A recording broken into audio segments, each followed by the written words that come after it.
pas mal de news qui sont tombées évidemment juste après qu'on publie la vidéo d'avant. Bref, une catastrophe comme d'habitude. Je le rappelle pour YouTube notamment que le code Parkage a été mis à jour pour cette nouvelle année 2025. On continue bien sûr avec les partenaires Parkage. C'est grâce à vous ici, c'est grâce à YouTube aussi, c'est grâce à tous ceux qui soutiennent la chaîne en prenant des produits chez Parkage. Je rappelle, ça marche avec tout type de produits. Donc voilà, 5% de réduction avec le code PKTaigo 2025 et non plus 2024. Voilà.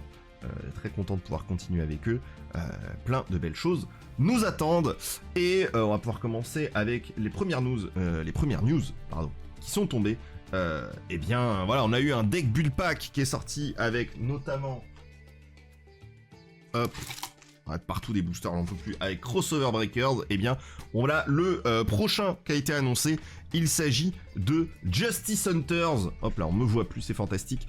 Justice Hunters, du coup, qui est le nouveau deck build pack qui sortira le 22 mars 2025. On a encore un peu le temps, hein, parce que ça sortira à cette date-là en OCG. Chez nous, on a encore un peu le temps. Et on a notamment, du coup, 3 archétypes qui sont dévoilés, avec l'archétype Fusion Dragon Tail, pardon, Yuumi et K9.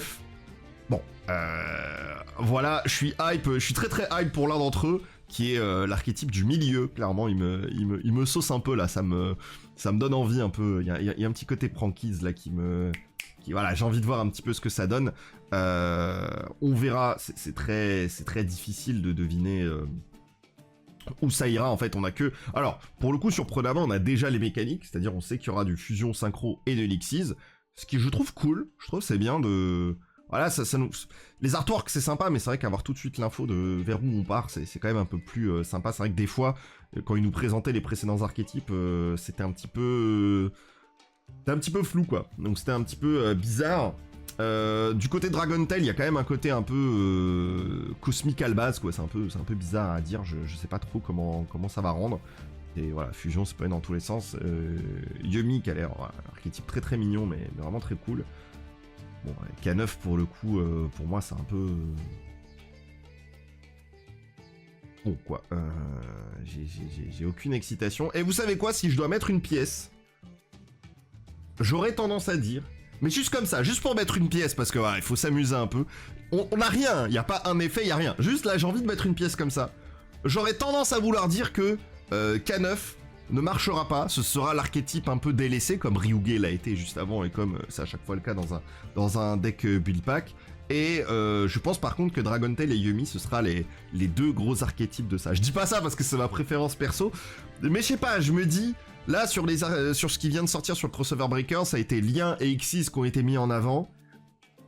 Qui ont été en tout cas les deux archétypes forts par rapport à Ryuge, que c'était rituel, on sait pas trop en vrai c'est quoi comme archétype Ryuge, si on doit en prendre une mécanique de jeu, on dira juste gros monstre. Et là je me dis en vrai, le côté fusion synchro qui serait remis au devant et au goût du jour, me paraît plus cohérent. Il me semble, de ce que j'ai vu d'Yuumi, ça va être des bêtes lumière.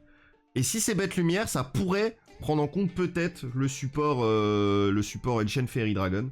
C'est la seule info que j'ai, mais je sais même plus, je sais plus où je l'ai vu, je crois que je l'ai vu ce matin, entre deux moments où je dormais, voilà. Je préfère le préciser avant qu'on passe à la suite. À chaque fois que je parle de cartes et tout, je le fais, mais c'est toujours avec les infos qu'on a sur le moment. C'est du react aussi, donc c'est pas genre j'ai pas étudié le sujet, quoi, c'est genre je découvre en direct à chaque fois, c'est un peu le concept. Et c'est vrai que par exemple, quand on avait vu Ancient Fairy Dragon, le support féerique et tout, la semaine dernière, j'étais en mode ça a l'air vraiment pas ouf.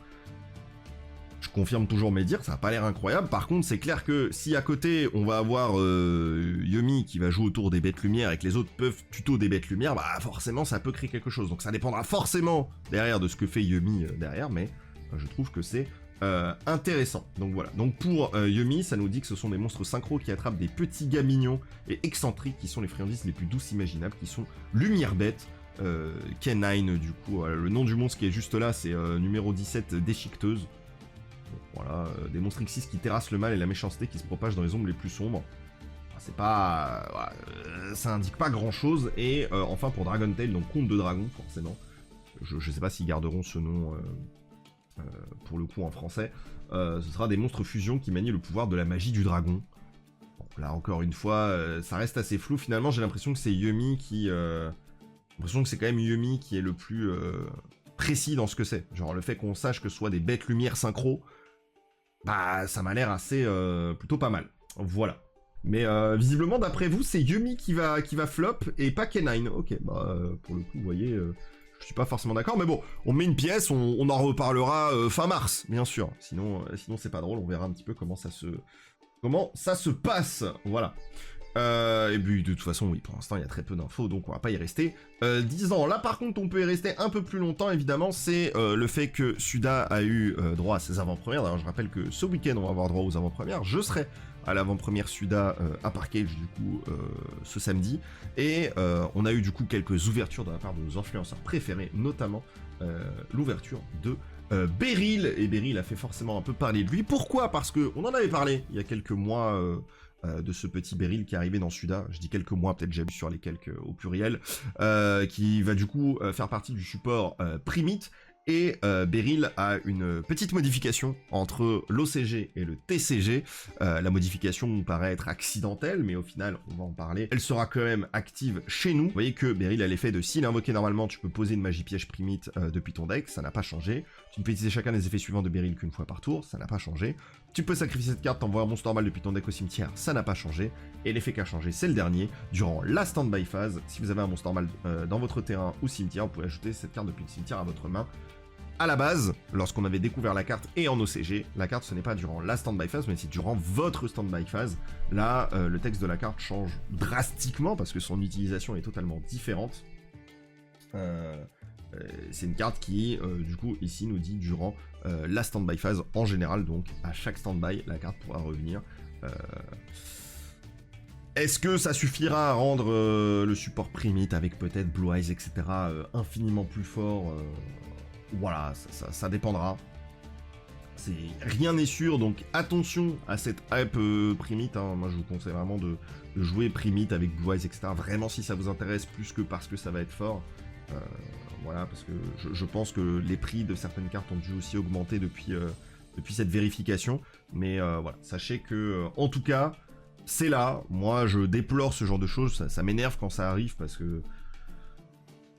Bon, on a parlé il n'y a pas si longtemps de l'accessibilité du jeu en live, hein, donc voilà, c'est très très chiant parce que du coup c'est encore des trucs qui créent des confusions en boucle et c'est insupportable. Et là ce qui est sûr c'est qu'en tout cas en TCG pendant un petit moment, tant que Konami ne communique pas là-dessus, et tant que dans la database, et c'est dans la database, c'est écrit comme ça, on pourra rien y faire, c'est écrit comme ça. Point. Donc ça pose directement le problème sur Master Duel ces trucs. Bah oui, c'est clair qu'à la sortie de Master Duel, la carte risque d'avoir une utilisation différente parce que la carte risque d'avoir son texte OCG, tout en ayant, en fait... Sur Master Duel, ce qui est terrible, c'est qu'en fait, si tu remarques bien, les cartes sur Master Duel en français, bah en fait, ils prennent juste la database et ils l'ont collée aux cartes. Donc en fait, tu prends la database Yugi française et tu la mets et tu la colles sur les cartes françaises, mais des fois, c'est pas du tout ce qu'elles font sur Master Duel. Et donc du coup, bah, c'est exactement ce qui risque de se passer avec Beryl. C'est qu'en fait, il va avoir l'application de son effet en OCG, mais en ayant le texte français de la database française, parce que tu joues en français. Donc du coup, toi, tu vas être là, tu vas dire, mais pourquoi il revient pas à ma main à chaque stand-by phase? C'est ce qu'il y a écrit sur la carte. Normal, son texte OCG, c'est durant ta stand-by phase. Donc ça va être un peu insupportable à ce niveau-là. C'est encore une fracture entre le TCG et l'OCG qui est déplorable et qui est triste, je trouve. Enfin, ça rend le truc meilleur et tant mieux, j'ai envie de te dire. Ça permettra en vrai de voir autre chose peut-être que ce qui se fait en OCG. Et moi, vous savez que j'aime un petit peu ce côté un petit peu différent, mais bon, j'aurais bien voulu que ça passe autrement. Bon, enfin voilà, tout ça pour dire, soyez attentifs. Là, pour le coup, enfin, il n'y a pas une grosse attention à porter, c'est juste, bah, faites gaffe aux vidéos TCG, faites gaffe si vous jouez à Master Duel quand la carte sortira sur Master Duel, jetez un œil quand même à comment ça fonctionne. Par contre, bah, nous, en TCG, c'est pas compliqué, il suffit juste de lire la carte pour l'instant. Et peut-être que elle se fera errata avec un nouveau texte dans quelques mois. En attendant, pour l'instant, la carte, on va appliquer l'effet tel quel. Je pense qu'on a fait le tour. Maintenant, l'heure de parler de Aline, parce que Suda, voilà, ça arrive ce week-end, on fait les AP, on va se régaler, ça va être super. Mais bon, Aline, voilà, Aline, il y a les sorties, Aline, il y a les nouveaux trucs. On va se faire kiffer. Toutes les cartes qu'on va voir là, c'est du Aline, et il y en a quand même pas mal à voir. Et on va commencer avec le Dragon Griffe de métal aux yeux rouges du support pour Métalmorph. Et en vrai, alors... Quand il y avait eu le support Métalmorph annoncé là-bas, j'étais un peu en mode, bon, en vrai, on s'en fout un peu. Au final, on s'en fout pas tant que ça. Je trouve que j'aime bien justement le dragon à 3400, qui est un peu l'Omi et tout. c'est cool, c'est cool. C'est peut-être un peu léger, justement, pour avoir un archétype entier autour de Métalmorph.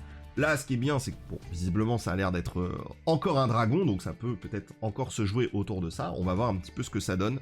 C'est un niveau 7 ténèbres, hein, ce dragon griffe de métal aux yeux rouges. 2400 d'attaque et 2000 de défense. Et tu peux activer les cartes pièges Métalmorph le tour où elles sont posées. Ah bah ça... c'est plutôt sympa. Tu peux utiliser chacun des effets suivants de dragon griffe de métal aux yeux rouges qu'une fois par tour. Vous pouvez envoyer une carte face verso que vous contrôlez le cimetière, invoquer spécialement cette carte depuis votre main. Ça c'est bien. Cette carte invoquée normalement spécialement que vous avez Métalmorph Max sur votre terrain ou dans votre cimetière, vous pouvez ajouter un piège Métalmorph depuis votre deck ou cimetière à votre main.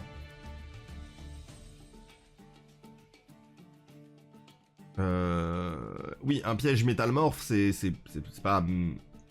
Oui, sinon ce serait vous pouvez ajouter un Métalmorph. Donc oui, là c'est un piège Métalmorph, c'est-à-dire que même Métalmorph Max, tu peux aller le rajouter. C'est pas mal. Dans l'idée, tu dégages n'importe quelle carte qui ne serait pas utile, machin. Même une carte de Go seconde, tu peux la dégager, tu peux le spell lui. Si ça se fait pas Veiler ou compagnie, tu peux aller chercher la carte, tu peux la set. Imaginons, tu te fais interrompre, c'est pas grave, t'as l'autre dragon qui te permet d'aller chercher la piège. Je trouve que c'est très très pertinent. Donc j'aime bien. Voilà, de base, je m'en foutais un peu de Métalmorph et au final, que ce soit pour des formats un peu plus, des formats un peu plus réduits, clin d'œil, ou effectivement même des decks un peu plus chill. Ça peut être une mécanique qui, je trouve, est intéressante et qui est plutôt sexy. Moi, j'aime bien.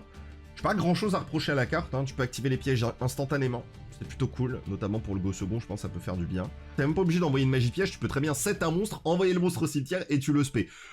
Bon, c'est très spécifique, mais imaginons que t'es dans un setup où t'es pas trop besoin de ta normal summon pour faire ce que t'as envie de faire, ça peut fonctionner aussi. Je trouve que c'est une carte excellente parce qu'elle règle tous les problèmes du deck, donc c'est cool. Bon, en tout cas de l'engine, hein. Je sais pas si ça sera vraiment un deck complet de jouer Métalmorph, peut-être que ça prend un peu trop de spots pour ce que ça veut faire, mais c'est cool. C'est cool, je trouve que c'est bien, et en plus c'est une carte yeux rouge, donc il est tutorisable aussi. C'est bien, moi je trouve que c'est une carte solide, genre, voilà, c'est pas 20 sur 20. Ce serait une commune chez nous, grand max, une super rare. Et là évidemment je me retourne dans ma tombe, c'est une ultra dans la sortie officielle chez nous. Je pense que ce sera pas une carte à rareté, mais c'est une carte qui dans les faits est sympathique. Par contre, clairement, t'as pas envie de la choper en avant-première, vu que tu ne pourras pas poser le moindre piège Métalmorph, vu qu'il est venu tout seul. Bon, après, au pire, c'est une carte à 2004 que tu peux spé, c'est rigolo. Bref, voilà, ça c'est dit pour le dragon griffe de métal aux yeux rouges, et c'est tout pour le support Métalmorph. Enfin, il n'y aura rien d'autre. On va passer ensuite à deux cartes un peu zarbes, c'est un peu des free agents, hein, comme on dit. On aura donc le dragon serpent nocturne, le dragon maléfique, qui, bon, référence à une vieille carte, j'ai même oublié le nom de la vieille carte. Niveau 7, ténèbres, dragon 2350-2400, on commence avec du dragon ténèbres, quoi, c'est vraiment le thème aujourd'hui. Et donc du coup, qui a pour effet que tu peux sacrifier un monstre ténèbre depuis ta main ou ton terrain pour invoquer spécialement cette carte depuis ta main. Dragon serpent nocturne, tout simplement. Ah oui, bah ok, ouais, bah, voilà, c'est le même, mais avec plus de texte, voilà, sur le titre. Voilà. Je me disais bien que bon, le nom devait être quelque part. C'est juste un retrain. Il peut y avoir peut-être des mécaniques où sacrifier un monstre ténèbres, il peut se passer des choses. Bon, à voir. Tu peux utiliser cet effet qu'une fois par tour, évidemment. Lorsqu'elle est détruite au combat, tu peux cibler un monstre contrôlé par l'adversaire, tu l'envoies au cimetière, puis tu invoques spécialement cette carte. Allez, on va passer à la suite, c'est super. On va ensuite avoir le Pégase aux ailes de feu, le cheval céleste cramoisi, qui lui a plus de texte. Peut-être ce sera mieux. Ça vous là, le dragon serpent nocturne, il commençait bien, il a fini mal. Hein, voilà, c'est évidemment ça va être très très fort pour de l'AP, hein, le dragon serpent nocturne, mais c'est vrai que là, c'est pas forcément ce qu'on recherche. Pas une fois par tour de l'effet de combat, l'autre carte. Ouais, bon, enfin bon, ça va faire d'envoyer 5 fois la carte au combat. Un peu la flemme, quoi. Bref, le Pégase, niveau 6, bête, feu. Si votre adversaire contrôle plus de monstres que vous pouvez invoquer spécialement cette carte depuis votre main, et si vous le faites, elle peut attaquer directement ce tour. C'est assez rare pour le coup les cartes qui peuvent attaquer directement sans une contrepartie. Notamment là la contrepartie c'est juste que l'adversaire ait plus de monstres que vous, c'est pas insane hein, comme contrepartie, c'est pas difficile à faire. Normalement la contrepartie c'est genre tu peux attaquer directement mais les dégâts sont divisés par 2 ou son attaque, voilà, l'attaque divisée par 2. Là c'est pas le cas, c'est impressionnant. Enfin impressionnant. Enfin, j'abuse, mais vous avez compris quoi. Genre, on sent qu'ils prennent un peu plus de liberté sur ce genre d'effet. Tu peux invoquer spécialement Pégase aux ailes de feu de cheval céleste cramoisi qu'une fois par tour de cette façon. Lorsqu'un adversaire active un effet de monstre sur le terrain, effet rapide pour infliger des dommages à votre adversaire égaux au nombre de maillons de chaîne de cet effet x 300. Et si vous faites, cette carte ne peut pas être détruite par les effets de carte activés avant cet effet dans cette chaîne. On peut utiliser cet effet de Pégase aux ailes de feu, le cheval céleste cramoisi qu'une fois par tour. Alors, vous allez rire parce qu'en vrai, Tenpai a clairement pas besoin de ce genre de carte, mais effectivement, Tenpai, je trouve, pourrait profiter de ça, mais bon, c'est pas un dragon. Si c'était un dragon, en vrai, ça aurait pu être marrant dans Tenpai, je pense. Ça aurait même pu être joué, je pense. Voilà, c'est vrai que je vois la carte difficilement tutorisable. Puis surtout, bon, la carte en a pas vraiment besoin. J'aime bien le fait qu'elle se protège. Pour eux, il se protège contre Ryzil, oui. Maintenant, de toute façon, il pourra pas gérer Ryzil, hein, il va juste attaquer directement. Le fait qu'il mette du burn, c'est pas mal. Je me demande si ça n'a pas envie de maximiser les maillons de chaîne, mais en même temps, si tu les maximises, l'adversaire, il va juste pas activer d'effet. Ça me paraît compliqué quand même. Mais bon, la carte est rigolote. Pareil, je la vois dans des petits formats, mais pas... Les formats plus casus, mais je la vois pas du tout jouer en TCG. Évidemment, en avant-première, elle sera jouée aussi, mais à part ça, voilà, ça sent quand même très le trash mob. Même si c'est un peu intéressant, mais voilà, le fait qu'elle soit difficilement tutorisable. Ça me paraît compliqué. Ensuite, on va avoir du support. Alors, le support, vraiment, il est chill. Hein. Chillax, c'est une carte. Je sais pas en ce moment qu'est-ce qu'ils ont Konami. Ils font du support une carte une par une. Ça veut pas aller plus loin. On va avoir le seigneur légendaire des 6 samouraïs, Kizan. Et bah, c'est vrai que quand je vois ça, je me dis, attends, ils vont tous nous les faire là? Parce que ça commence à faire peur. Bon, voilà, 6 samouraïs, est-ce que c'est la carte qui manque à 6 samouraïs pour revenir dans le TCG, ou est-ce que, encore une fois, ce sera une carte plutôt pour les petits formats, clin d'œil supérieur, bien sûr. Alors, niveau 6 terre, guerrier 1800, 800. Un synthoniseur plus un ou plus monstre non synthoniseur. On va voir. Les monstres 6 samouraïs que vous contrôlez gagnent 600 attaque défense durant la battle phase uniquement. Ok, bon, c'est... En vrai, j'ai toujours l'impression d'écrire durant la battle phase uniquement sur des effets qui te font gagner de l'attaque défense. J'ai l'impression que c'est tellement spécifique que ça gratte plus de la place sur le texte de la carte qu'autre chose. Hein. Voilà, on va dire que ça marche uniquement... Enfin, la différence, c'est qu'ils ont moins d'attaques pour des effets qui demandent à ce que les X monstres... Enfin, je sais pas, en fait, t'as tout à gagner à ce que ce soit tout le temps, mais bref. Tu ne peux utiliser chacun des effets suivants de Seigneur légendaire de 6 samouraïs Kizan qu'une fois par tour. On a déjà fait la moitié de l'effet de la carte, donc ça m'inquiète un peu. Dans la main phase de votre adversaire, effet rapide, vous pouvez bannir une carte rafale 6 depuis votre cimetière. Ciblez une carte sur le terrain, détruisez-la. Si vous contrôlez minimum 2 monstres 6 samouraïs, vous pouvez invoquer spécialement cette carte depuis votre cimetière. Je trouve pas ça incroyable. Genre, c'est que durant la main phase de l'adversaire, son effet de détruire. Il faut en plus bannir Rafale 6, elle peut pas tuto de Rafale 6 techniquement, donc il faut passer par les autres 6 samouraïs pour le faire. Et je pense que, bon, tu joues 6 samouraïs, tu te plains pas, tu prends la carte. Vous voyez ce que je veux dire ou pas? Mais, en vrai de vrai, oh, t'aurais peut-être voulu autre chose. En fait, je me dis, est-ce que vraiment tu préfères invoquer lui, ou est-ce que tu préfères avoir juste négate de monstre, négate de MP, tu vois? Genre, je pense que la question est vite répondue. Moi, je la sens pas trop, cette carte. Mais je pense que voilà, c'est une petite carte à rentrer. En fait, je pense... Attention. Je pense que c'est une carte qui est ok si tu connais pas 6 samouraïs. Quand t'affrontes 6 samouraïs. Genre le mec te la sort et tu t'y attendais pas. Ok. Mais voilà, après, même le fait de l'invoquer, si tu contrôles... Voilà, si tu contrôles 2 6 samouraïs, tu peux la respect. C'est sympa parce que ça veut dire qu'en vrai, tu peux effectivement faire de la synchro avec et ça peut être intéressant. Genre en gros, tu peux l'utiliser comme matos, elle pourra revenir, c'est pas très grave. Mais à part ça, bon, à part ça, c'est pas non plus la giga fiesta, je trouve. Ok, bon, juste pas de quoi décoller d'un étage. Et je pense que la prochaine carte, il y aura pas de quoi décoller d'un étage. J'en sais rien, hein, j'ai pas lu la carte. Mais je sais pas, petit feeling. Oh là là, j'ai hâte d'avoir tort. Malheureusement, je pense que ça n'arrivera pas. Il s'agit de Sabrosor, férocement en colère. X64, feu, 2600. C'est très drôle, je crois qu'il a 100 points d'attaque de plus que le Sabrosor classique et 100 points de défense en plus. Peut-être que je me trompe sur la défense. Mais il me semble qu'il a juste 100 de stats de plus des deux côtés. Donc c'est assez rigolo. Très drôle aussi, je crois que sur l'illustration, c'est littéralement le même fond que le Sabrosor de base. Je crois juste qu'ils ont rajouté un Triceratops. Ça fait très longtemps que j'ai pas regardé Sabrosaur, hein. C'est pas une carte vraiment que j'admire tous les soirs devant ma fenêtre. Pour le coup, par contre, c'est intéressant, c'est un monstre générique. C'est 2 monstres de niveau 4, attention Rise. Je suis sûr qu'il est générique, mais que ça joue autour des dinosaures, pas de panique. Vous pouvez détacher un matériel de cette carte, détruisez un monstre dinosaure dans votre main au terrain face recto, puis vous pouvez changer la position de combat d'un monstre sur le terrain. Aïe aïe aïe. Bon, comme d'hab, enfin, j'en ai déjà parlé, mais moi, la mécanique que tout le type dinosaure, ça joue autour de la destruction, ça m'énerve, genre j'en peux plus. Voilà, oui, Pop the Baby, on sait. Bon, ça fatigue, genre vas-y, donnez d'autres identités au deck, on n'en peut plus, genre... Je sais pas, moi j'en ai un peu marre de ça. C'est cool, c'est un pop en plus, bon, enfin bon. Ouais, Baby Cerasor qui prend encore une balle, ouais, classique quoi. C'est... L'artois, vraiment, c'est POV, t'es bébé Cerasor. Ouais, mais il en peut plus, le pauvre, laissez-le crever au bout d'un moment, il en peut plus. Non, je sais pas, moi ça m'attriste un peu en vrai, très sincèrement, que le type dinosaure soit un archétype complet autour de cette mécanique de détruire une carte. J'ai un peu du mal avec ça, voilà. Je sais qu'il y a des gens qui kiffent Dinosaur, mais et qui seront certainement très contents d'une carte comme ça, mais c'est vrai que moi, je suis un peu fatigué. Genre Dinomorphia. Mais clairement, en vrai, moi, tout ce que j'aime pas de Dinomorphia, c'est juste Rexterm. Hein. Mais t'enlèves Rexterm, en vrai, Dinomorphia, je trouve que c'était une très très bonne idée de base, et je pense que ils doivent continuer dans ce truc-là à donner d'autres identités pour du dinosaure, quoi. C'est compliqué. Bon. C'est pas son seul effet, il en a d'autres. Au début du damage step. Petite erreur de trad, là, je pense. Petite, voilà. Ah, on parlait tout à l'heure de Beryl, faut aussi que ça arrive chez nous.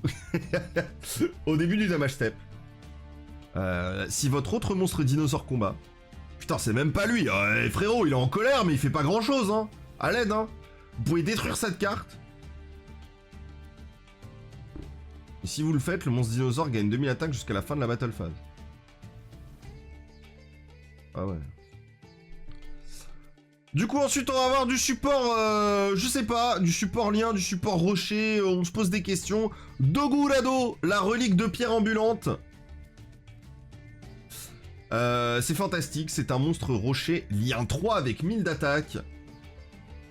Qui te demande 2 ou plus monstres, un monstre rocher inclus. Bon alors 1000 d'attaque pour un lien 3 c'est quand même assez faible, donc on espère que l'effet soit un peu énervé. Très bien. On va voir ce qu'elle a sous le bidou. Du coup, si cette carte est invoquée spécialement, vous pouvez cibler un monstre rocher dans votre cimetière, cette carte gagne une attaque égale à celle du monstre. Oh, ça devient compliqué là, faites un effort là, entre lui et lui, on a capté que vous voulez qu'on gagne de l'attaque, mais... On a passé 2012, hein. Même en 2012, c'était pas trop le genre d'effet qu'on voulait utiliser. Alors, durant la main phase de votre adversaire, effet rapide, vous pouvez cibler un autre monstre sur le terrain avec une attaque inférieure ou égale à cette carte. Ah, là on parle. Cette carte perd une attaque égale à celle du monstre et si vous le faites, détruisez le monstre. Voilà. Ouah, tout ça pour une lien 3 qui te demande en plus un rocher que pendant la main phase de l'adversaire. Ah ouais, c'est... Ouais, la relique ambulante, je suis pas sûr, hein. Je pense pas qu'elle marche, hein. Je sais pas qu'est-ce qu'ils ont, mais... S'ils pouvaient le faire plusieurs fois qu'on ait petits monstres... Ouais, en vrai, si c'était un effet que tu ne pouvais pas faire une fois par tour, ça aurait été cool. En mode, il perd constamment de l'attaque, mais il peut le faire plusieurs fois. Et en vrai, ça aurait été marrant. Tu vois, et donc évidemment, ça marcherait pas sur les monstres qui ont 0 d'attaque, parce que bah tu perds 0, et donc du coup, il n'y a pas de... Ici, elle le fait. Je pense vraiment que c'est une carte qui pourrait être intéressante, aurait mérité la restriction. Enfin, aurait mérité de ne pas avoir la restriction une fois par tour. Je pense vraiment. Autant le premier effet, vas-y si tu veux, c'est une fois par tour. Même ça aurait été rigolo que si elle a invoqué spécialement ou un effet d'ignition qui fait qu'elle gagne cette attaque-là, ça aurait pu être intéressant. Tu vois, genre une fois par tour, elle peut regagner l'attaque, tu vois, ça aurait pu être fun. Je sais pas, là, pour une lien 3, enfin, une lien 3, faut commencer à envoyer, faut envoyer un peu du sexe, là. Là, ça fait rien du tout, c'est un peu triste. Voilà, les cartes un peu nulles, on en a quelques-unes quand même, on va pas se mentir. Et on n'a pas fini, parce qu'on va avoir élément chaotique. Qui est une carte, bon. Je l'avoue, elle, j'ai pas lu la carte, mais j'ai lu la première ligne, hein, sans faire exprès quand j'ai commencé à importer. Bon, je sais déjà que je m'attends pas à grand-chose. On y va, c'est une magie normale qui dit ajouter un monstre lumière ou ténèbres pyro ou aqua de minimum niveau 5. Et puis votre deck ou cimetière à votre main. Clairement, c'est une carte Tristina et Ashund. Je crois qu'en lumière pyro, t'as les cartes Helios, je crois. Non, même pas celui d'origine, je crois que c'est les deux autres Helios qui sont niveau 5 ou plus, il me semble. En aqua ténèbres ou lumière, en aqua ténèbres doit y avoir Nessie. Bon, à part ça, je vois pas d'autres cartes. Voilà. Donc lumière aqua, forcément, ça va être Tistina. Ténèbres aqua, il y a Nessie, je vois rien d'autre. Rituel incantation. Ah ouais, c'est vrai, ouais, effectivement, Pyro. Et Pyro, effectivement. Bon, à part ça, c'est compliqué. Du coup, tu peux aller tuto en lumière ou ténèbres, pyro ou aqua de minimum niveau 5 depuis ton deck ou cimetière à ta main. Le ou cimetière est ok. Et en plus, il y a un effet supplémentaire. Puis, si vous avez minimum 3 monstres pyro et ou aqua dans votre cimetière, ça au moins, ça te précise pas les niveaux. Vous pouvez détruire une carte sur le terrain. Si votre adversaire contrôle un monstre lumière ou ténèbres, pyro ou aqua. Alors, autant avec Ashen, ok. Autant avec Tistina. Ouais. Vous pouvez bannir cette carte depuis votre cimetière. Ciblez un monstre contrôlé par votre adversaire, prenez-en le contrôle jusqu'à la phase. Alors d'accord, mais bon, le deuxième effet, là, il baisse Tistina, genre, quel est le rapport? Tu donnes pas de monstre, Tistina, à l'adversaire. Le seul truc qui a un lien avec l'adversaire, vraiment, soit tu les mets face down, soit tu sacrifies pour invoquer la niveau 5. En vrai, le premier effet, il est ok pour les deux decks. Genre, pour Tistina, c'est... Tu peux aller chercher, du coup, les cartes Tistina importantes, donc c'est pas mal. Et pour Ashen, tu vas chercher... T'as un autre moyen de chercher Veidos en plus sans te lock. Bon bref, carte pas exceptionnelle. Et là, il nous reste deux trucs à voir. Par pitié, là, faut envoyer. Là. Nouvel archétype. Avec l'archétype Regenèse, qui visiblement a l'air d'être un archétype qui a l'air de fêter les 25 ans de Yu-Gi-Oh! Machin chi, machin chat, je sais pas trop. On va voir un peu ce que ça fait. Attention, parce que là, ma patience a des limites. Parce que là, on a vraiment eu trop de cartes qui puent la chiasse. Hein. Vraiment, on n'en peut plus. On va voir du coup Bereshit, le guerrier de la Regenèse, qui est niveau 7 et qui était guerrier feu. Ok. 2500, très BG hein, la carte, très stylée. On va voir ce qu'elle fait. Si un monstre avec 2500 en attaque ou défense d'origine est sur le terrain, vous pouvez invoquer spécialement cette carte depuis votre main. Ok, la référence aux 25 ans, je la vois tout de suite. Vous ne pouvez invoquer spécialement Bereshit qu'une fois par tour de cette façon. Très bien. Vous ne pouvez utiliser chacun des effets suivants oui, de Bereshit qu'une fois par tour, ok. Effet rapide, vous pouvez sacrifier cette carte, puis cibler un monstre contrôlé par votre adversaire, renvoyez-le à la main. Ah enfin un effet qui n'a pas lieu durant la main phase de l'adversaire. Très bien. Genre la main phase de votre adversaire, cette carte est dans votre cimetière parce qu'elle a été envoyée ce tour, vous pouvez l'ajouter à votre main. Bon attendez, je suis un peu choqué là du dernier effet, genre. Genre l'effet rapide est turbo fort. Parce que tribute en cost, allez ciao. Mais le fait derrière de pouvoir se rajouter à la main et tout... Ah putain, si le reste de l'archétype est comme ça, c'est pas mal. Alors, la condition d'invocation, j'imagine, elle va être similaire pour tous. Mais en fait, dès que t'en as un sur le board, t'as gagné. La plus grande question à chaque fois, je pense, ça va être comment les avoir sur le board. Je pense qu'il y a des strats, surtout s'ils sont tous feu. Très bien. On va passer à la deuxième carte, il s'agit de Shemot. Bah du coup, ils ne sont pas tous feu. Bonne soirée. Il est niveau 7 aussi, 2500, 2500, d'accord, c'est tous des 2500, 2500 niveau 7. Là, il est magicien. Très bien. Si un monstre avec 2500 d'attaque ou défense d'origine est sur le terrain, vous pouvez invoquer spécialement cette carte depuis votre main. Tu ne peux invoquer spécialement Shemot qu'une fois par tour de cette façon. Tu ne peux utiliser chacun des effets suivants de Shemot qu'une fois par tour. Lorsque votre adversaire active une carte ou un effet rapide negate, tu peux envoyer une autre carte Regenèse depuis ta main au terrain face recto au cimetière, annuler l'activation si vous faites détruire la carte. Durant la end phase de votre adversaire, cette carte est dans votre cimetière parce qu'elle a été envoyée ce tour, vous pouvez l'ajouter à votre main. D'accord. Ok. Alors faut juste faire attention parce que du coup elles ne reviennent pas à la main. C'est un effet rapide qui techniquement... Tu peux le faire pendant ton propre tour, mais si tu le fais pendant ton propre tour, la carte ne revient pas en main. On va passer ensuite à Vaikra, le dragon de la Regenèse qui est dragon vent. Ah non, il est niveau 8. Ah, c'est la fin. C'est la fin du buzz. Bon, l'illustration est god tier par contre, hein, vraiment exceptionnel. Genre vraiment, les cartes sont magnifiques. Alors, si un monstre avec 2500 d'attaque ou défense d'origine sur le terrain, tu peux l'aspect qu'une fois par tour comme ça, tu peux faire chacun de ces effets qu'une fois par tour, ça a pris 3 lignes. Effet rapide, vous pouvez sacrifier cette carte, puis cibler une magie piège contrôlée par votre adversaire, bannissez-le. Dans la phase de votre adversaire, cette carte est dans votre cimetière parce qu'elle a été envoyée ce tour, vous pouvez l'ajouter à votre main. Je pense que ce que j'aime bien, tout le monde est en mode toolbox, machin, truc. Bon, déjà, c'est un peu moins le cas vu qu'elle est niveau 8. Est-ce que c'est pas le genre de deck où juste t'as 5 monstres, ils ont 2500, 2500, et c'est des tons, et les 5 c'est des interactions. Et bon, je dis 5, mais peut-être il y en a moins. Bah si c'est le cas, j'aime bien. J'aime bien la mécanique, c'est un peu débile, mais j'aime bien. Et on va voir du coup, j'imagine, un des derniers monstres, il s'agit de Bemibdbar, c'est dur à dire, putain de merde. Arc-démon de la Regenèse, attention c'est un démon, c'est un arc-démon. On y va, il est niveau 8 aussi, Terre, 2005-2005, super. Vous pouvez spé cette carte de pivotement en révélant un monstre avec 2500 d'attaque ou défense dans votre main. Ah! Ah oui! Mais pourquoi lui il a le droit à ce traitement et pas les autres? Pourquoi les autres ils peuvent pas faire ça, genre? Je crois que ça me frustre là, premier degré. Pourquoi lui il se spé gratos, pour quelle raison? Quelle est la raison qui fait que lui il a le droit à ça? C'est quoi ce body privilege de ouf là? C'est pas juste? C'est terrible. Bon bref, cette carte est invoquée normalement spécialement. Ah! Lui il fait des choses. Vous pouvez ajouter une carte Régénèse depuis votre deck ou bannissement à votre main. Dans la phase de votre adversaire, cette carte est dans votre cimetière parce qu'elle a été envoyée ce tour, vous pouvez l'ajouter à votre main. On est d'accord que tu ne peux pas la révéler elle-même. En vrai, c'est un peu flou. Il n'y a pas écrit en révélant un autre monstre. Je suppose que tu peux pas le révéler lui-même. Parce qu'effectivement, c'est l'impression que j'avais en mode... J'étais en mode, non mais c'est trop bien s'il peut se spé lui-même.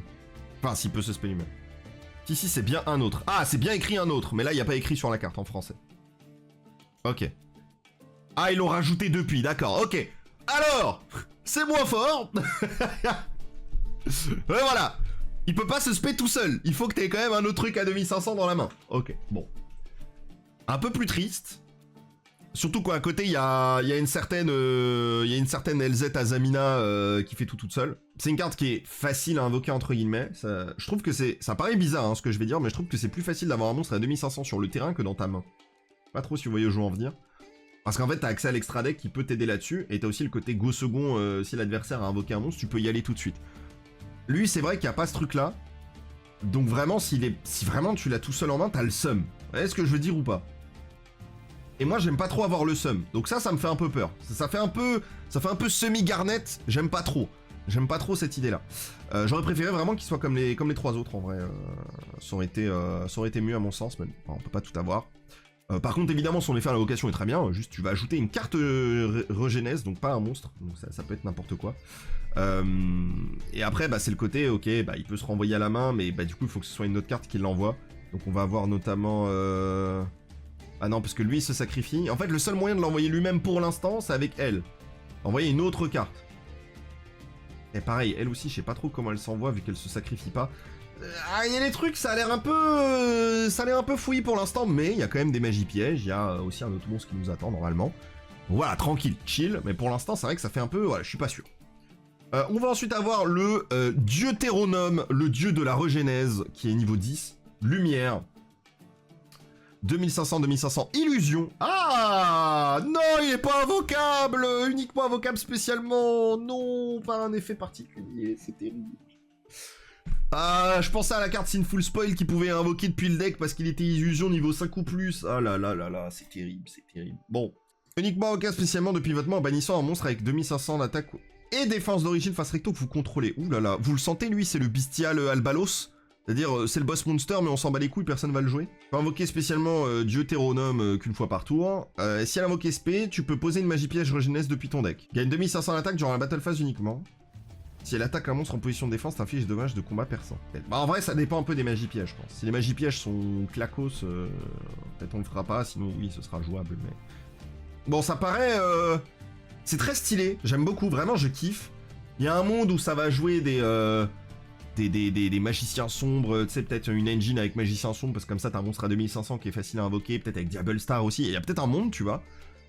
Mais là, comme ça, juste avec eux, ça me paraît complexe. Faut vraiment trouver le bon équilibrage avec ça. Maintenant, on a encore les magies pièges à découvrir, on va découvrir ça, on en a 3 qui nous attendent, on va voir Régénèse, du coup. Comme ça, on est simple. Régénèse, qui est une magie, art très... Franchement, les arts sur Régénèse, j'ai rien à dire, c'est parfait. Prenez un monstre Régénèse depuis votre deck et soit ajoutez-le à votre main, soit envoyez-le au cimetière, ou si vous contrôlez un monstre Régénèse, vous pouvez ajouter un monstre avec 2500 d'attaque et défense depuis votre deck à votre main à la place. Pourquoi t'enverrais un Régénèse au cimetière? J'ai pas compris. Il s'ajoute que s'il est envoyé pendant le tour adverse. Si c'était une magie rapide, j'aurais compris, mais... Pourquoi tu veux l'envoyer au cimetière? Je capte pas le concept, là. Évidemment que tu vas l'ajouter à ta main. C'est dommage que c'est 2500 attaque et défense. Putain, ça aurait été l'un ou l'autre, ça aurait été mieux. Cette carte est dans ton cimetière, sauf le tour où elle a été envoyée, tu peux la bannir, tu cibles un régénère sur ton cimetière et tu le spé. Ça aurait pu être mieux. Ça aurait pu être mieux. Ok, bon, bah, c'est déjà ça. Hein. On va ensuite avoir la régénèse de la Torah, et qui, elle, est une magie rapide. L'art très cool, hein. Ça montre le premier monstre, je crois, ça montre, comment il s'appelle, Bereshit, là, Bereshit. Invoquez spécialement un monstre régénèse depuis votre deck. Bah, envoyez-le au cimetière durant la phase de votre adversaire. Bah voilà, c'est infiniment mieux, ça, déjà. Et aussi, vous ne pouvez pas invoquer spécialement depuis l'extra deck jusqu'à la fin du prochain tour après la résolution de cette carte. Ah ouais, pas d'extra deck! Wouh! En vrai, c'est pas compliqué, hein. À chaque fois, tu vas aller... Avec ça, tu spé lui, avec lui, tu as tout ce qui te manque, et puis après, tu fais ce que tu veux. Pas d'extra deck, ton rêve de 5 tons interactifs devient réalité. Ouais, bah un peu, hein. Bah, en vrai, genre, j'étais en mode, ah, c'est rude, mais en vrai, j'aime bien, hein. En vrai, j'aime bien, hein. C'est un peu sexy, quand même. Durant votre main phase, sauf le tour où cette carte est envoyée au cimetière, vous pouvez bannir cette carte depuis le cimetière. Si bien vos monstres régénèsent bannis, invoquez-le spécialement. Oh, le problème, c'est que le deck, il prend Darkcrawler No More comme si j'étais ma grand-mère. Genre, vraiment, il y a aucune embrouille, t'as aucun moyen de contrer quoi que ce soit. Bon, il manque une carte encore, il manque une carte, ça sera la naissance de la régénèse. Oh là là, des planètes. Alors, soyez honnêtes, hein. Je ne veux pas vivre dans cet univers. Je pense que la gravité, elle part en couille là. Les planètes sont trop côte à côte. Je sais pas ce que vous en pensez, mais c'est un peu la sauce là. Là c'est chaud. Ah, c'est un peu chaud. Bon, qu'est-ce que ça fait la naissance de la régénèse qui est un piège continu? Vous pouvez envoyer un monstre régénèse depuis votre deck au cimetière, puis cibler un monstre face recto contrôlé par votre adversaire. Changez-le en position de défense face verso. Ouh, that's my man, ça. Ouah, ça c'est bien, hein. Ça c'est bien, hein. Tu l'envoies depuis ton deck au cimetière, ils disent tous, bah si je suis envoyé pendant le tour adverse, bah tranquille, peu importe comment. Oh oui, oh c'est bien. Durant le tour de votre adversaire, vous pouvez envoyer cette carte face recto depuis votre zone magie piège au cimetière, invoquer spécialement autant de monstres régénèse de noms différents que possible depuis votre main, cimetière et ou bannissement, mais envoyez-les au cimetière durant la end phase. Vous pouvez utiliser qu'un effet de naissance de la régénèse par tour uniquement une fois le tour. Non, pas qu'une fois le tour. Oh non, c'est terrible. Ah, j'ai le seum. Bon, après, en vrai, t'actives la piège la première fois, t'envoies un monstre. Et après, plus le duel dure et plus tu pourras faire l'autre effet quand tu veux, quoi. Et sur le deuxième effet, ça se prend pas H. Sur le premier... Bah en fait, le premier se prend pas H non plus parce que c'est un cost, en fait. J'avais pas fait gaffe, mais ça envoie un cost, effectivement. Franchement, franchement solide, hein. Putain, j'aime bien. Et en vrai, premier degré, alors c'est tout ce qu'on a sur Régénèse. Franchement, j'aime bien le deck, hein. Ça a du potentiel, peut-être pas pour être méta, mais en tout cas pour être très drôle. Et au pire, si c'est méta, bah tant mieux. On récupérera les cartes avant que les gens le remarquent. Bon, voilà, ça c'est fait. Et bah écoutez, il nous reste un support. On a parlé un petit peu de Diable Star, là, juste un petit peu avant. Et bah on va continuer, parce qu'il y a du support Diable Star, il y a du support Azamina, il y a du support Snake Eye, il y a du support White Forest, il y a du support Sinful Spoil, tout ça ensemble. Parce qu'on arrive à la fin du lore de Diable Star, on arrive à la fin de ce lore là. Et finalement, est-ce que ça n'a pas du sens, hein? On arrive à Aline qui est le dernier set avant l'arrivée de Duelist Advance, qui sera le set de, normalement, la nouvelle série, la série 13. La série 13 qui, je le rappelle, devrait normalement prendre en compte des cartes de Chronicle, on en a parlé la semaine dernière sur YouTube. On va passer du coup à ce support, et moi c'est un support que j'attends énormément, avant même de parler de tout ça, hein, voilà, j'en ai parlé un petit peu avec Régénèse. Je suis vraiment très amoureux de la mécanique de Sinful Spoil et de Diable Star. Je suis un peu dégoûté que pour l'instant, j'ai l'impression qu'on peut pas vraiment jouer Sinful Spoil, Diable... Alors, Diable, Azamina, Sinful Spoil, j'aime bien. C'est vrai que forcément, le mêlé à White Forest et tout, c'est pas forcément un truc que j'ai envie. Personnellement, j'ai vraiment envie d'essayer de trouver s'il n'y a pas moyen de faire juste ça sans utiliser White Forest et tout. Bon, il y a tout. Donc, visiblement, je pense qu'il y a tout. Et je pense que tout est fait pour se mélanger, mais j'espère qu'il y aura quand même des possibilités de pas forcément tout mélanger, de tenter des trucs un peu plus individuels. En fait, j'aimerais bien que le support soit jouable individuellement, chacun de son côté, pour tenter d'autres trucs. Et avoir aussi ce côté où en fait tu peux tout mélanger aussi. J'espère que ça va aller là-dedans. Je trouve que Diable Star et tout ce qui est Sinful Spoil, ça a toujours réussi un peu à créer ce truc-là. Donc j'espère qu'on pourra aller dans cette optique-là. On va commencer du coup avec Diable Star, la juge du péché. Voilà, elle va pas bien, hein. Elle va pas bien du tout, hein. Elle est très stylée, mais là faut aller l'aider, hein. Ça va plus du tout. Du coup, la juge du péché qui est ténèbres niveau... Ouais, niveau 8, hein, niveau 8 malheureusement. 2500 d'attaque, 2100 de défense. C'est un démon, très intéressant ici. Ça aurait pu être un dragon, hein. Là littéralement c'est la Latréon pour moi. Cette carte est toujours traitée comme une carte butin du péché. Ça c'est une phrase vraiment, ça fait du bien, ça fait beaucoup de bien. Vous pouvez bannir une magie et une piège depuis votre main et au cimetière. Invoquez spécialement cette carte depuis votre main ou cimetière. Waouh, wow, le fait de pouvoir l'invoquer depuis le cimetière. Attends, j'ai dit niveau 8 malheureusement, mais...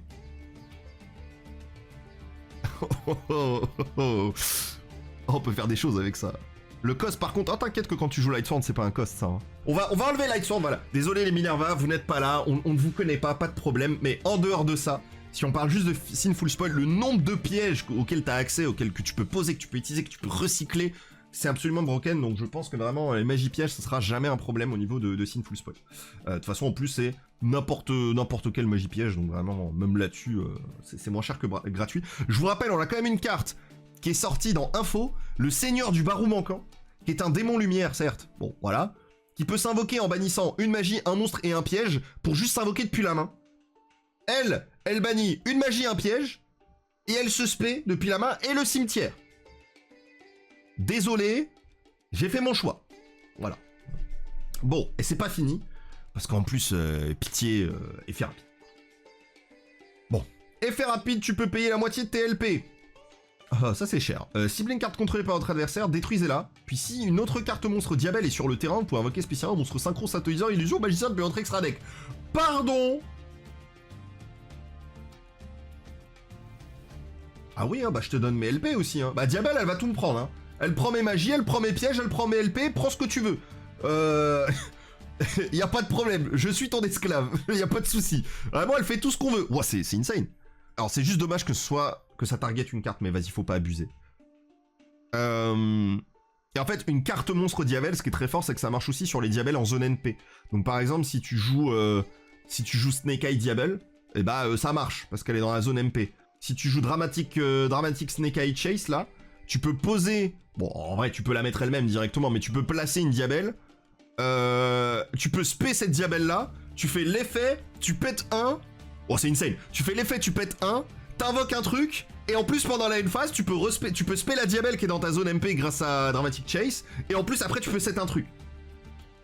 Waouh, il se passe des choses quand même, genre on n'est pas tout nu, tu vois, genre il se passe des trucs. T'as juste perdu 4000 LP, mais à part ça, on passe un bon moment. Et après évidemment tu peux faire chaque effet de Diabel Star, la juge du péché, qu'une fois par tour. Première carte au potentiel, hein, vraiment très très belle carte. On va continuer ensuite avec Diabels, la sorcière blanche. Est-ce qu'elle a arrêté d'être toxique, la madame? Niveau 8, lumière, illusion, 2500-2100. Donc là, j'espère que c'est une illusion que tu peux spé depuis le deck grâce à la piège Sinful Spoil. Ça aurait du sens quand même. Elle est toujours traitée comme une carte White Forest. Les monstres que vous contrôlez ne peuvent pas être détruits par les effets de carte de votre adversaire tant que vous contrôlez minimum 2 monstres Diabel. On ne peut utiliser chacun des effets suivants de Diabels, la sorcière blanche qu'une fois par tour. Vous pouvez envoyer une magie piège depuis votre main au terrain au cimetière, invoquer spécialement cette carte depuis votre main. Cette carte invoquée normalement spécialement pour envoyer une carte butin du péché au Diabel depuis votre deck au cimetière. Ok, c'est vraiment moins fort que la Diabel Star de base, son invocation est plus chiante. Par contre, j'aime bien le fait de pouvoir envoyer une carte butin du... En fait, si c'était juste Diabel, ça aurait pas été fou. Mais le fait... Enfin, après, tu peux envoyer elle, du coup, pour pouvoir l'invoquer rapidos, tu vois, donc ça va. Par contre, ce qui est intéressant, c'est que tu peux envoyer aussi une carte butin du péché, donc voilà, cette interaction est évidente. Le fait de pouvoir envoyer une carte butin du péché, ce qui est cool, c'est que tu as plusieurs cartes butin du péché qui ont un effet au grave, que tu pourras activer tout de suite. Et ça peut être intéressant là-dessus, en fonction de ce que tu veux, hein. Notamment, tu as la piège Silvera, qui dit que bah, l'adversaire peut pas... Voilà, si l'adversaire il veut interagir sur ton effet de Diabel Star, il pourra pas. Donc bon, ouais, c'est plutôt pas mal. Moi j'aime bien. Je trouve que c'est pertinent et que c'est intéressant. C'est pas fini parce qu'on va continuer avec Azamina. Voilà, c'est pas l'archétype, hein, c'est juste Azamina, le monstre de fusion. Qui est niveau 12, lumière, illusion, fusion, 4000, là ça envoie de la patate. Et en matériel ça te demande Reine Azamina et un monstre fusion ou synchro. Doit d'abord être soit invoqué par fusion, soit invoqué spécialement depuis votre extra deck en sacrifiant une sainte Azamina que vous contrôlez et un monstre face recto contrôlé par l'adversaire. Ah! Bon, jamais tu vas l'invoquer par fusion, hein, qu'on soit bien d'accord. Le fait de pouvoir kaiju l'adversaire et tu invoques ton truc. Bien. Au pire, t'as super poli, bien sûr, mais le fait de pouvoir juste faire le kaiju comme ça, c'est insane. Ok. Donc non destructible par les effets de cartes. Chaque fois que votre adversaire active une carte ou un effet, tous les monstres contrôlés par votre adversaire perdent 500 d'attaque immédiatement après sa résolution. Votre adversaire ne peut pas activer les effets des monstres avec 0 attaque. Ce qui est très fort, c'est que c'est pas sur le terrain, le fait que tu peux pas activer les effets des monstres avec 0 d'attaque. Je trouve que c'est pas une si mauvaise carte. Hein. Je pense qu'en fonction des match-ups, c'est une carte, tu la sors... Des decks avec des monstres qui ont 0 d'attaque et qui sont importants aux stratégies, t'en as plus de 1. Beaucoup d'entraps ont 0 d'attaque. Non, je trouve qu'il y a des utilisations très pratiques, c'est pas... En fait, en soi, c'est surtout que Saint-Azamina, tu peux la réinvoquer, non? Ouais, il y a vraiment plein de moyens de la reborn, donc je pense qu'il y a un monde où, en fait, t'as Azamina plus Saint-Azamina. Voilà, encore une fois, est-ce que ce sera une carte méta? Est-ce que Azamina sera méta, machin? C'est très difficile à dire comme ça, là, tout court. Mais moi, j'aime beaucoup. Moi, je trouve que c'est très solide. Il va falloir se méfier de cette carte. Et on n'a pas fini parce qu'on va avoir le dragon exécuteur de l'œil de serpent. Synchro 12, 3000 d'attaque, 2500 de défense. C'est un dragon synchro, bien sûr. Et générique ce dragon exécuteur. Durant la main phase, effet rapide, vous pouvez cibler un monstre face recto sur le terrain ou dans l'un des cimetières, placez-le face recto dans la zone magie et piège de son propriétaire comme magie continue. Et si cette carte ne peut pas utiliser cet effet le prochain tour. C'est cette carte, donc ça marche exactement comme Iranjad. Durant la battle phase, effet rapide, vous pouvez cibler 2 cartes sur le terrain, un monstre et une magie continue, détruisez-les. Ça, ce qui est fort, c'est qu'en fait, tu te débarrasses de 2 cartes adverses. C'est-à-dire pendant ton tour, enfin pendant le tour adverse, peu importe, tu mets une de ces cartes dans sa zone MP, et après, dès qu'il veut rentrer en battle, bah tu pètes un de ses monstres sur le terrain et un des monstres sur et son monstre qui est une magie continue. C'est une carte de finish, hein, les gars, hein, je pense. Je pense que c'est une bonne carte. Hein. C'est pas la meilleure carte de tous les temps, on est bien d'accord, mais bon, c'est une bonne synchro 12, genre je suis content de voir cette synchro 12 exister, quoi. J'aime beaucoup. Ok, passons à l'autre carte, le mystère mystique de la forêt blanche. Ça, c'est Poplar sous Doliprane, je crois. Illusion synchro synthoniseur. Ok. 700 d'attaque, 2000 de défense. C'est générique en plus. Oh là là, on n'en peut plus. Bah putain, mais du coup, il est invocable par... Elle peut l'invoquer. Et la Diable Star, enfin la Diabelle White Forest, peut l'invoquer aussi. Ok. Cette carte est invoquée spécialement. Vous pouvez cibler 2 monstres forêt blanche de votre cimetière. Placez les faces recto dans les zones magie piège de leur propriétaire comme magie continue. Durant la main phase de votre adversaire, vous pouvez faire rapide immédiatement après la résolution. Enfin bref, tu fais une quick synchro quoi. Ah, celle-là, je suis moins fan. Déjà parce que ça joue que autour de forêt blanche. Donc c'est moins intéressant. Ça veut dire que, ouais, si tu mets pas de package White Forest, elle sert à rien. Le seul intérêt que j'y vois, c'est, il me semble, la fusion Snake Eye, je crois. Elle demandait 2 monstres dans la zone magie. Et donc je crois que ça permet de l'invoquer direct. Et derrière, t'as accès aussi à une quick synchro. Genre c'est ok, en fait faudra surtout voir si t'as la place, hein. C'est surtout ça la question, pas pour jouer elle, mais est-ce que t'auras vraiment la place de jouer le dragon? Je pense que la carte est sympa, de toute façon à partir du moment où t'as une quick synchro avec un niveau 4, enfin t'as vraiment moyen de faire des trucs de manière assez originale, et puis ça paraît tout bête mais elle ramène lui, qui lui ramène la fusion, et ensuite ces deux-là, ça permet de faire tout de suite la synchro 12 qu'on a vu juste avant. Bon, voilà, à partir de là... Et encore une fois, hein, ça permet de faire n'importe quel type de synchro, donc voilà, on l'a dit, hein, tu peux au pire faire Crimson aussi, enfin tu vois, tout est possible. Donc je pense que rien que parce que... En fait, je pense que cette carte est bonne parce que cette carte existe et parce qu'il y a l'autre Diabelle aussi. La Diabelle White Forest. Donc je pense que c'est... Voilà, c'est une carte, quand je l'ai lu de base, j'étais en mode... je sais pas trop, mais au final, je pense que c'est pas si mauvais. Ça donne des bodies, ça te permet de faire des trucs, je pense que c'est plus que clean, je pense que c'est ok. Voilà, bon, on va pas y passer 10 ans, elle fait ce qu'elle a à faire. On va ensuite avoir une magie Philias, Diabelle, du coup, qui nous dit ajouter un monstre Diabelle de minimum niveau 8 depuis votre deck à votre main. Ah, c'est dommage. Ou si uniquement votre adversaire contrôle un monstre, vous pouvez l'invoquer spécialement à la place. En fait, ce qui est dommage, c'est que du coup, ça marche avec cette Diabelle, ça marche avec Diable Star, celle-là, mais ça marche pas avec la Diable Star de base. Ah, j'aime pas trop ça, genre. Après, voilà, il y a déjà Wanted, mais tu vois, il y a un peu ce côté où Wanted, ça va toucher... En fait, pourquoi je jouerais ça si je peux jouer juste Wanted?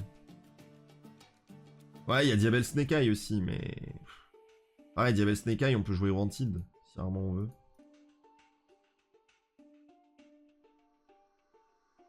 Bon, je suis pas très fan, en plus, elle, c'est pas une carte Sinful Spoil, donc tu peux pas aller la chercher rapidement, c'est compliqué. Cette carte est bannie, tu peux faire gagner 500 d'attaque à tous les monstres Diabelle que vous contrôlez actuellement. Waouh. Pourquoi ça marcherait pas avec la Diablo Star de base? Parce qu'elle est niveau 7. Si ça marchait avec la Diablo Star de base, aucun débat, la carte elle serait jouée je pense, mais... Parce que du coup t'aurais plusieurs choix, tu vois. Et je pense que même pareil, son effet quand elle est bannie est nul à yesh. En vrai j'y crois pas, je pense que t'as pas de place dans ton deck pour jouer ce genre de carte. C'est juste une carte de lore. En fait c'est le genre de carte où parce qu'il y a mieux tu peux pas la jouer. Et vous voyez ce que je veux dire ou pas? S'il y avait pas moyen de tuto des diabelles et machin, tu vois, je comprends. Mais vu que c'est le cas, j'y crois pas trop. Cette diabelle là, la seule raison de la jouer, je pense, ça serait pour jouer le... Ce serait pour aller tuto elle. Parce que c'est la seule qui est pas tutorisable avec Wanted. Enfin, du coup. Mais elle, c'est une carte forêt blanche, donc elle va être tutorisable par des cartes White Forest. Vous voyez ce que je veux dire? Donc je pense vraiment pas que tu veux jouer... Je pense pas. Alors du coup, malédiction de Diabelle. Si vous contrôlez minimum 2 monstres Diabelle, envoyez un monstre que vous contrôlez au cimetière, détruisez toutes les cartes face recto contrôlées par votre adversaire. Wow, ça, tu vois, ça me dégoûte que ce soit pas une carte Sinful Spoil, c'est une carte de fou, genre. En fait, vu qu'elle est pas posable de manière classique, c'est une galère à activer, genre. Cette carte envoyée au cimetière ou bannie depuis la main au deck pour ajouter une magie piège Diabelle. Ah, ça change beaucoup de choses. Elle envoie une carte Diabelle aussi depuis ton deck. Ouah, la piège... La piège, il y a un monde, hein. Il y a un piège, il y a un monde, surtout ce qui est trop cool, c'est que si t'as Diabelle Star pour plus malédiction de Diabelle en main, tu fais spé Diabelle, envoie malédiction, mais du coup tu peux faire chaîne 1 ça, chaîne 2 Diabelle Star, pour que Diabelle Star pose un truc et ça puisse tuto sans que tu te prennes H. Du coup, tu vois, l'existence de cette piège rend ça meilleur. Bonne, je sais pas, mais en tout cas c'est sûr que peut-être tu la joues x1, tu vois. Peut-être tu la joues x1 parce que tu pourras la récupérer. Ça se trust aussi parce que du coup tu peux avoir un board qui est pas exceptionnel, mais juste tu poses malédiction de Diabelle, et après tu détruis tout ce qui contrôle l'adversaire, c'est pas dégueu, hein. Moi j'aime bien, en fait, vous savez, elle me fait penser à quoi la carte? Elle me fait penser à Finsmith in Paradise. Où au début tout le monde est en mode ouais, bof. Et au final c'est une singerie. Hein. Au final, Finsmith in Paradise, maintenant si tu joues Finsmith, en général tu vas jouer la carte. Une nouvelle carte Sinful Spoil et la dernière carte de ce lore, visiblement. Et non, il en reste encore une autre. Mais ça sera la dernière carte Sinful Spoil, visiblement. Butin du péché innocent, piège continu. Vous pouvez activer un de ces effets. Ciblez un monstre Diabelle dans votre cimetière au bannissement. Défaussez une carte et si vous le faites, invoquez spécialement le monstre. Ciblez une carte monstre face recto dans votre zone magie piège. Invoquez-la spécialement. Ah ouais, d'accord, ouais, là le but c'est vraiment d'aller chercher... C'est bien, hein, j'aime bien. Hein. Alors c'est dommage que ce soit que dans ta zone magie piège, genre tu pourrais pas spé un monstre dans la zone magie piège adverse. Je pense pas que ce sera joué, je pense.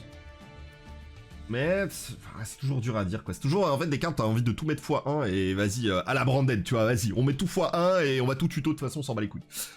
Ce qui est compliqué c'est que la carte fait rien d'elle-même, elle a qu'un seul effet, en fait ok t'as le choix sur 2 effets mais tu peux en activer qu'un seul.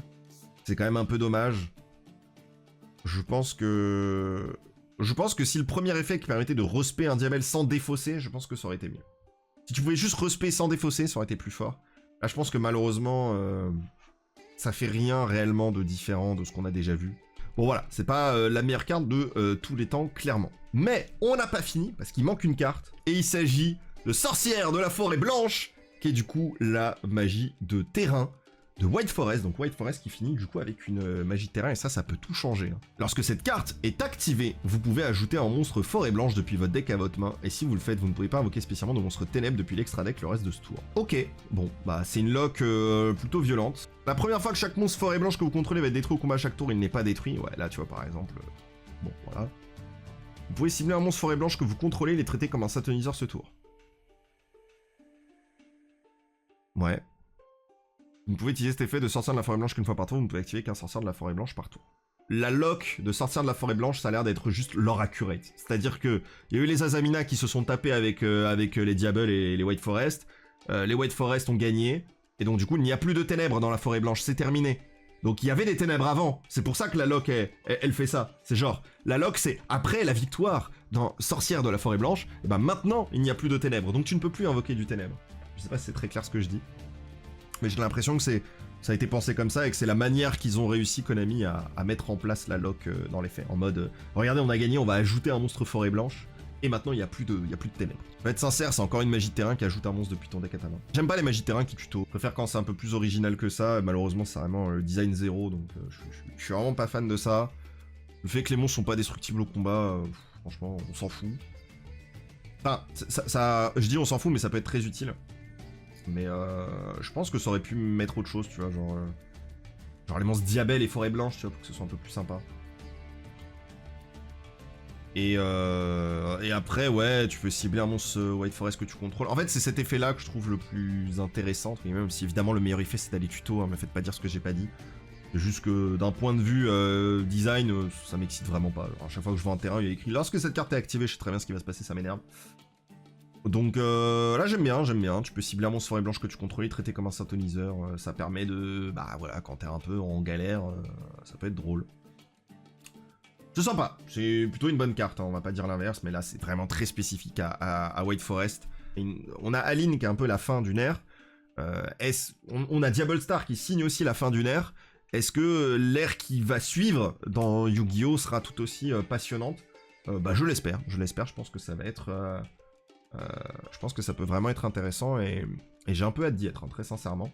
Donc voilà, on croise un peu les doigts et voilà. Moi en vrai, je suis très hype de la suite là encore. Genre, là on a vu les trucs, c'est bien, mais j'ai envie d'être un peu après Aline quoi. Je veux voir vraiment ce que nous réserve le Chronicles au niveau de l'animé et voir s'il va vraiment avoir la suite avec Alba, si vraiment on va rentrer dans une nouvelle dynamique sur le jeu. J'attends vraiment ça avec impatience. Je pense que ça va vraiment être super cool. Donc bon, en attendant, on croise les doigts.